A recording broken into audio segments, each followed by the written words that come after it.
Hello বন্ধুরা, তো আজকে বলবো যে একটা ভালো পায়রা বাড়িতে কিভাবে বানাবেন আর একটা ভালো পায়রা বানাতে গেলে কোন কোন জিনিসটা করতে হবে আপনাকে। তো ওই জিনিসটাই বলবো। তো তার আগে দেখেন, এই পায়রাটা আজকে ধরেছি একটা জাক ম্যাড্রাস পায়রা। তো এই দেখেন পায়রাটা, তো এই পায়রাটাকে এখন ছেড়ে দেবো। তো এর খাঁচার মধ্যে রয়েছে, প্রচুর লাফাচ্ছিল, তো পায়রা রাখারও সমস্যা রয়েছে, তো যার কারণে কাউকে দিতেও পারলাম না পায়রাটা। তো ছেড়ে দেবো পায়রাটাকে। তো এই দেখেন পায়রাটাকে একটু চোখ ফোকও দেখিয়ে দিচ্ছি আপনাদের। তো বলেন পায়রাটা ভালো পায়রা কি খারাপ পায়রা? আমার তো মনে হয় পায়রাটা খারাপ পায়রা। তো উল্টো পাল্টা জোড়া দিয়ে এরকম বাচ্চা বের করে, তারপর পায়রা ওড়ে না, পায়রা মানে পায়রাটাকে ধাওয়াধাওয়ি করে, তো পায়রা ওড়ে না। তো যারা পায়রা চেনে না তারা এইসব করে বেড়ায়। তো অনেকেই আছে যে পায়রা ফায়রা চেনে না, উল্টো পাল্টা জোড়া দিয়ে পায়রা বানায়, তারপর পায়রা ধাওয়া মানে ও ধাইয়ে বেড়ায়, তো পায়রা ওড়ে না, তারপরে রাগ করে পায়রা গায়ে ঢিলফিল জুড়ে মারে। তো এই দেখেন পায়রার ডানা ডানা চওড়া চওড়া আছে, কিন্তু এর মধ্যে কোয়ালিটি নেই। তো পায়রার ডানা চওড়া হলেই যে পায়রা উড়বে তা কিন্তু না, পায়রার মধ্যে অনেক কিছু আছে। এই পায়রার ডানটিগুলো অনেক মোটা মোটা ডানটি। তো এই দেখেন পায়রাটার লেজ, আর এই যে পায়রাটার পা। তো এটা ম্যাড্রাস পায়রার সাথে ভাঙানো আছে, ম্যাড্রাস পায়রার সাথে জর্সা পায়রা ভাঙিয়েছে, কোনো কালো নরফর দিয়ে হয়তো ভাঙিয়েছে। তো গোলা পায়রাও কিন্তু এরকম দেখতে হয়, তো অনেক গোলা পায়রা আছে এরকম কালো টাইপের হয়। তো পায়রাটা এখন ছেড়ে দেবো। তো দেখতে থাকেন, পায়রাটাকে ছেড়ে দিচ্ছি। তো সকাল 10টার সময়, এই 10টা বলছি 8টার সময় ধরেছিলাম, তো 10টার সময় ছেড়ে দিলাম। তো এই যে চলে গেল পায়রাটা, ওই দেখেন উঠছে। আমার বাড়িতে যখন এসেছিলো তখন পায়রাটা অনেক উঁচুতে ছিল, তো আমি ভেবেছিলাম ভালো ম্যাড্রাস পায়রা হয়তো হবে। তো দেখুন পায়রাটা হাইটে চলে গেলো। যা হোক, একবার রাউন্ড মারলো বাড়ির পাশ থেকে।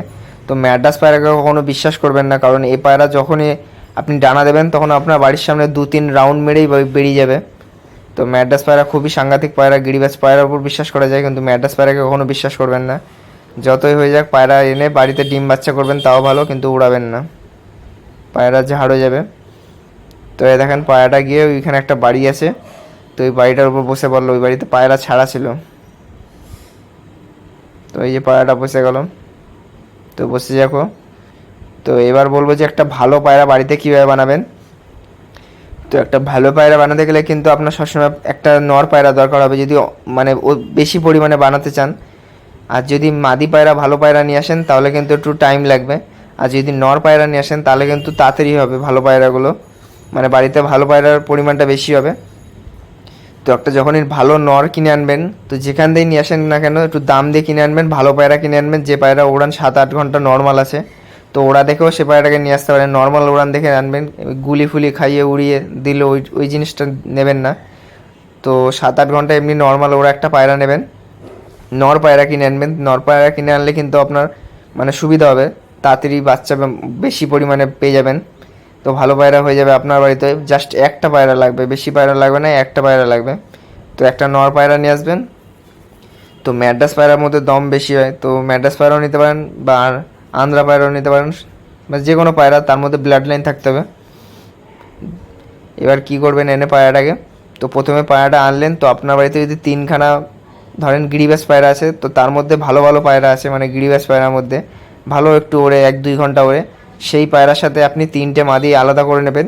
3টে মাদি আলাদা করে এই নটটার সাথে জোড়া দেবেন। আমি এই নটটা দিয়ে বোঝানোর চেষ্টা করছি। 3টে মাদির সাথে জোড়া দিয়ে আপনি 3 সেট মানে ধরেন ডিম তুললেন, আর সেই ডিমগুলো অন্য একটা পায়রার খোপে চালান করে দেবেন। তিন সেটের ডিম অন্য একটা খোপে চালান করে দেবেন 3 ঘরে। তো সেখান থেকে বাচ্চা বেরোবে। তো সেই বাচ্চার মধ্যে আপনি দেখবেন কি যে কোন বাচ্চাগুলো বেশি উড়ছে, কারণ পায়রা বাচ্চা যখন হয় তখন এই বাপের ধারটা বেশি পায়, মানে মাদির থেকে এই বাপের ধারটা বেশি পায়।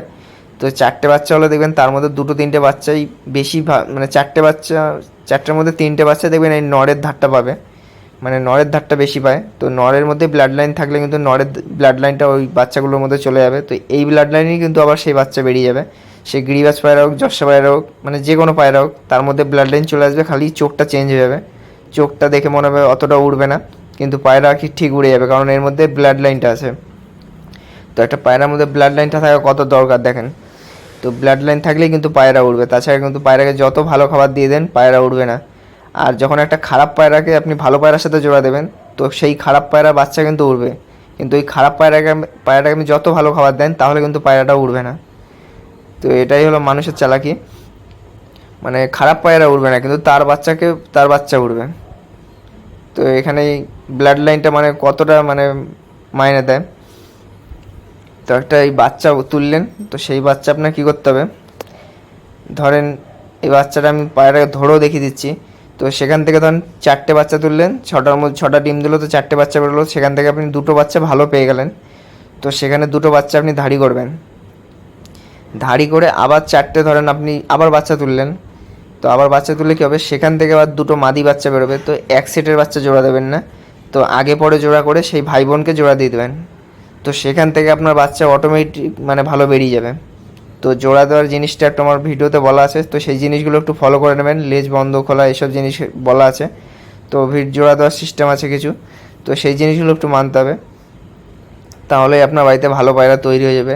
বা এই যে এই পায়রাটা ধরেন আপনি নিয়ে এসছেন, তো এই পায়রাটাকে আপনি জোড়া দিলেই, অন্য পায়রার সাথে জোড়া দিলেই ভালো বাচ্চা বেরিয়ে যাবে। তো সেই বাচ্চা আপনি যদি ভালো করতে চান তাহলে ওই জিনিসটা করবেন, এক সেটের বাচ্চা জোড়া দেবেন না, আগে পরে জোড়া করে করবেন, তাহলে আরও বেশি পরিমাণে ভালো পায়রা তৈরি হয়ে যাবে বাড়িতে।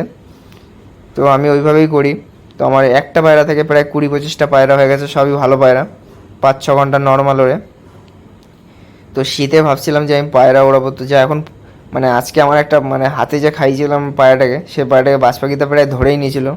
তো আমি বুঝতে পারিনি যে এই টাইমে বাজ পাখি আসবে, মানে হঠাৎ করে এসেই পায়রাকে তাড়া করতে লেগেছে। আমি তো ভেবেছি অন্য কিছু, তারপর দেখছি বাজ পাখি। তো এসেই দেখি তার খাম্বায় বসে গেল, তারপরে আবার 2-3টে পায়রা বললো, তাকেও আবার ধাওয়া করলো। তো এ দেখেন একটা ভালো পায়রার মধ্যে কী কী মানে জিনিস থাকে। এই যে এই গ্যাপটা দেখতেছেন, এটা একদম 1 আঙ্গুল গ্যাপ থাকবে। তো যার বাড়ির থেকে পায়রা আনবেন একদম মানে দেখে শুনে ওরা দেখে পায়রা নিয়ে আসবেন। ওই বললো যে 6-7 ঘন্টা ওরে, ওইসব দেখে পায়রা নিয়ে লাভ নেই, দাম দিয়ে নেবেন। তো একটা জিনিসই নেবেন, ভালো নেবেন, 2টো পায়রা কেনার দরকার নেই, একটা পায়রাই কেনেন, কিন্তু দাম দিয়ে কিনবেন। তো আমিও একটা পায়রা দাম দিয়ে কিনেছিলাম বলে আমার কাছে এখন ভালো পায়রার অভাব নেই। তো তার মধ্যেও আমার অন্য পায়রা পোষার শখ আছে, মানে কালাঙ্কা পায়রা পোষার শখ আছে। তো কালাঙ্কা পায়রাও আনবো এক জায়গা থেকে। তো অনেক দামও নেবে, প্রায় 5-6 হাজার টাকা দাম নিয়ে নেবে এক পিসি। তো ভালো জিনিস নেবো তাও ভালো, কিন্তু ওই একটা নেবো, তো সেখান থেকে আমি ভাঙিয়ে ভুঙিয়ে পায়রা বের করে নেবো। তো দেখেন পায়রাটাকে হাতে ধরে দেখাচ্ছে, একটা ভালো পায়রা কীরকম মানে কীভাবে হাতে ধরে রাখলে কী কোন শেপটা আসতে পারে। ভালো পায়রা 2 ধরনের হয়, একটা হলো মানে হাতে ধরবেন পুরো ঘাড় একদম পিঠের সাথে বসিয়ে রাখবে, এই দেখেন এই একটা বসিয়ে রেখেছে। আর একটা কীরকম হয়, পুরো একদম ঘাড় সোজা করে দেবে, একদম মানে খাড়া হয়ে যাবে পায়রাটা একদম। আর ভালো পায়রার চোখ একদম বাইরের দিক বেরিয়ে থাকে সবসময়, এটা তো জানেন। আর রোদে এদের চোখ ফেলবেন, রোদে একদম মনে হবে জল, মনে হবে রোদটা চোখের মধ্যে পড়বে, মনে কি আয়নার মতো চকচক চকচক করবে, জল জল ছলছল ছলছল করবে ভিতরটা। তো ডানা দেখে বুঝতেই পারছেন এ পায়রা ওড়ে কিনা। তো দেখেন এটা, তো এই পায়রাটা আমি বিক্রি করে দেবো ভেবেছিলাম। তো একটা দাদাকে, তখন আমার কাছে অল্প কটা পায়রা ছিল, তো আমি ভেবেছিলাম দিয়ে দেবো। তো 1,500 টাকা আমি দিয়েও দিতাম, তো সে আর নিয়েও নেয়নি। তো আমি তারপর থেকে পায়রা আর বিক্রিও করিনি। তো ঘর ফর বানাচ্ছি, ওই যে পাশেই দেখতে পাচ্ছেন ঘর হচ্ছে। তো এখন আর পায়রা ফায়রা বিক্রি করবো না, তো তার মধ্যেও 2-1টা পায়রা বিক্রি করে দেবো। সব একটু নড় বেশি হয়ে গেছে, তো এই পায়রা বিক্রি করবো না, এই পায়রা এখন একটু পরে বিক্রি করবো। এই পায়রা সব আমার কাছে 7-8টা আছে, তো এইগুলো সব ধাড়িগুলো তো বেচবই না। তার মধ্যেও মানে অন্য হলুদ চোখের মধ্যে পায়রা আছে, তো তার উড়ান খুব বেশি আছে, মানে এই পায়রার মতোই উড়ান আছে, 7 ঘন্টা 6 ঘন্টা আরামসে উড়ে যাবে। তো সেই পায়রাগুলো সেল করবো 2টো একটা। তো এই পায়রাগুলো আমার একটা নাম দেবো, মানে পায়রাগুলো একটা নাম দিতে হবে যে কোনো একটা। তো একটা নাম দিয়েছিলাম ফেমাস বিট, তো সেই নামের দেখছি পায়রা আছে আরও, তো ওই নামটা দেবো না, কারণ ফেমাস বিট নাম দিয়েছিলাম এই পায়রার মানে কোয়ালিটি চোখ ফোক সব একদম মানে যে দেখবে তারই পছন্দ হবে, সেই জন্য ফেমাস বিটটা দিয়েছিলাম।